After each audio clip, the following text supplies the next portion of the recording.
Hello everyone, this is Edge from Edge Plays. With me today is Strife, and I don't do How'd these it go? normally. I don't do these, and this might be the only time I do a review, but fuck it, let's do it. So we've just completed, we did it a few days ago, the final boss of Sunbreak, and yeah, I really fucking enjoyed this game. What about you? It was an experience. Some parts weren't a pleasant experience, but an experience nonetheless. Indeed. Definitely. Well, I mean, this gives some context. We have played the original Sunbreak, Rise last year on the Switch when that came out. If anyone wants to see some video of that, we had a bit of it on my channel last year. And Enzo and Kate had we had a bit of a talk about our top 5 games of last year. This is like an expansion. So, bit of context. This is my 3rd Monster Hunter game. This is my probably my 4th or 5th. Definitely, it's the 2nd on the Switch. However, this is for myself. I know you, Edge, have had a couple of others. This is the first one I've actually completed from start to end, including Master Rank. This would be my 2nd. This is the first one on the Switch I've played. I mean, you got me trying Generations, I think, on the Switch as a demo. Yeah, I think that was just because, well, at that time I got rid of my PlayStation, so I didn't have access to World, and then coming into the new team, it was like, everyone plays Monster Hunter, and now I'm alone. With nobody playing Monster Hunter before, and now I'm alone. Like, when you became bros, when you found out about Monster Hunter, you were like, fuck yes. And yes. So a friendship was born. Oh my god. Well, it's thing is, it's one of those games you either know about it. It's like Fight Club. You don't talk about it. You either know about it or you don't. Yeah, you don't talk about Rajang. Don't talk to me about that. So so my experience is my first game was Monster Hunter Tri on the Wii and on 3DS, and then I tried World on the PS4 and Iceborne, which you've just got recently. Pro tip: you might see some return. You might see the return of 2 blokes playing that game at some point, because I love playing that on my channel. And then we played Rise on the Switch.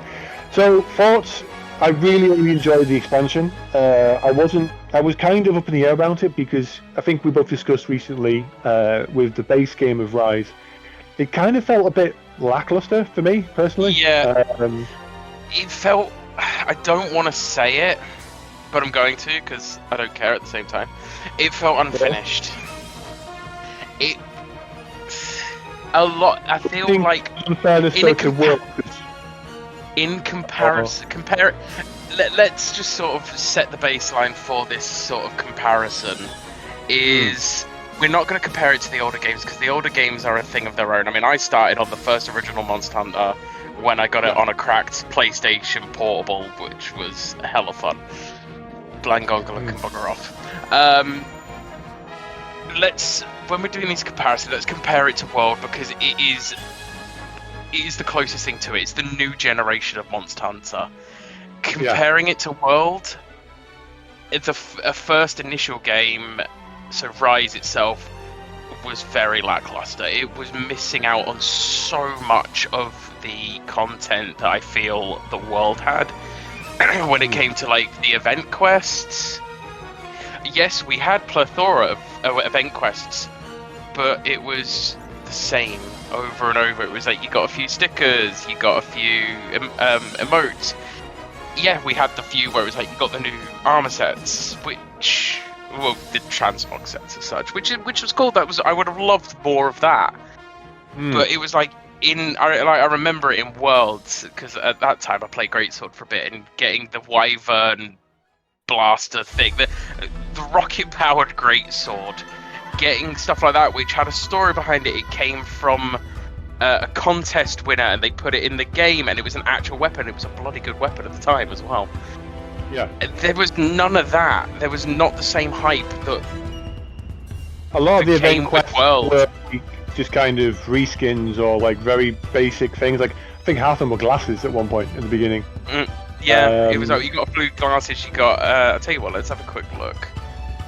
So we know we got things Sonic, and we got like a Rush from Mega Man, and there's a I couple know, of but I'd stuff. never wear those. I mean, if we put it into context, I mean, without logging onto World and having a look, transmog-wise, transmog-wise, under Special, under Gear, not under Transmog, so actually under Gear, we got 3 things. We got the Cunning specs, the Black Leather trousers, and the Shadow specs. They were the only pieces of gear that we got in Rise. In Sunbreak, I know this is more about a Sunbreak review, but in Sunbreak, we're still brand new out. We haven't had any event quests drop yet, so there is potential for them to change that. But I mean, from Rise into base World, so different. We got so much more in World. I'm hoping they've learned from that, knowing now what the Switch is capable of. I'm hoping they will start bringing in more content for it. I will say that in terms of what we've got in Rise, so we're going to try and be very careful on spoilers, because obviously we know that some people haven't played it. And she's going to kill me for that. But I know she will probably. She's got people who's ready to boost her through all the levels. All the levels. She'll be like, "Oh, don't spoil it for me. I'm going to play at some point." I was like, "Yeah, I know." But don't hit me. But yeah, basically, we'll try to be as spoiler free as possible. But there are 2 new areas at the very least that you gain access to. Jungle, and then a new area which I don't know. I don't think we've got the exact name for it, but it's a really cool biome with multiple different types of location. I think it was just called Jungle, you know. And that was with the castle. Yeah, that was like your arena area, though. Yeah, so there are 2 new areas which are really great to explore. Loads of chocolate little secrets and bits and pieces. The monster lineup, I was a bit worried about because I was like, are we going to get a lot of new monsters? I was quite surprised. We had quite a few new monsters. I'm not going to name them here too much, bar one that I'm happy got included, Furious Rajan. Yes. I don't want to fight that. I do not want to fight that. But generally, good roster of monsters, weapons, really good. The amount of armors they've included in this has been great. They've got like lead armor again, which has been really good. That's something I really enjoyed, is the customization with that. Is it a perfect expansion? No. There's more that they could have done with it. But saying that, I was really happy with it. I was more than expected because not only do you have obviously Master Rank, which is the new rank with the armors, but you've got plenty of quests, plenty of armors to unlock. The multiplayer has been great. I've had no issue finding people to play with. I'm not going to say the netcode is bad or anything, because we had a couple of issues at one point that could be due to the free key we had. And so it's been all right so far. But yeah, no, generally, I think my router just wanted to melt. It's like, no, I'm done. You're not doing anything today. You will be, by the way, seeing us fighting these monsters at some point in the next few weeks. We've on purpose tried not to show the 2 new monsters too much yet. By this video review, you will see the odd monster you've not seen before, purely because I was hoping that N7K and Dante would join us for those, and I love seeing them in pain. I'm not sadistic. I'm just saying I enjoy their pain, seeing new monsters. But yeah, no, the monster challenges was great. The combat still is good. They brought in new wire skills, which again you can now switch them now between blue and red skills, and some of the later armors really capitalize on that. A lot of some nice new skills that they introduced. One which, if you dodge, you get to reload your gun, or resharpen your blade, which is very, very nice. Yeah, the Sergios, I've probably butchered how you pronounce that, by the way, but his armor skill his actual weapon specific thing back in Generations when I played it, they made it into a gem, which is absolutely fantastic, because now you can put it on anything. Oh yeah. Now, the things that I have enjoyed a little bit more has been, do you know what, the cutscenes that they've put in this game? There's more story in this compared to original Rise by a large margin. And even so, like, you can tell they've taken a direction from World, because World had this similar style of cutscene. Again, I will say this out loud.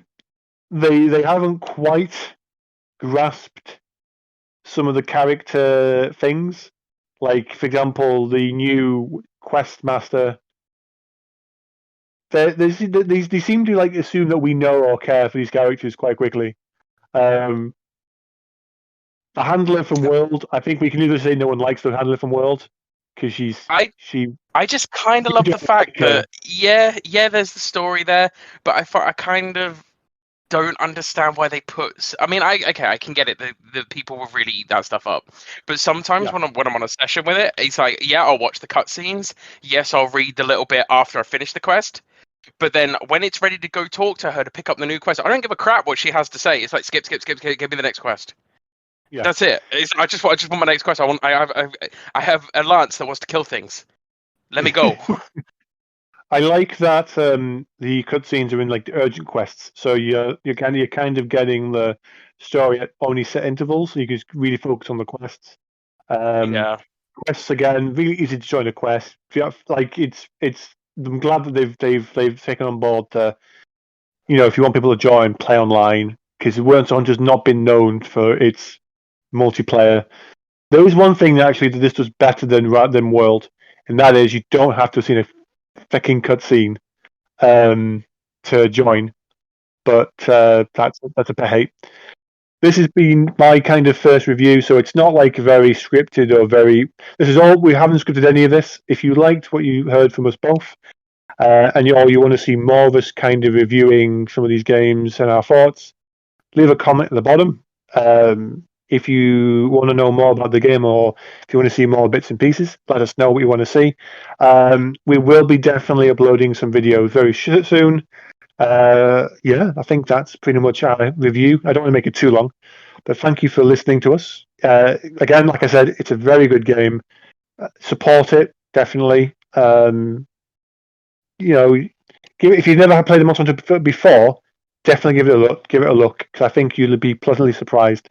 And again, the only drawback I would probably say with this is there's no cross-play between the PC and the Switch version. Or even cross-save. So that might be something you might need to consider before buying the game. But you know what? It's a really good game to pick up for this year, and I think it's going to be one of my top 3 games of the year for definite, potentially. Unless someone else takes over, who knows? But thank you for listening.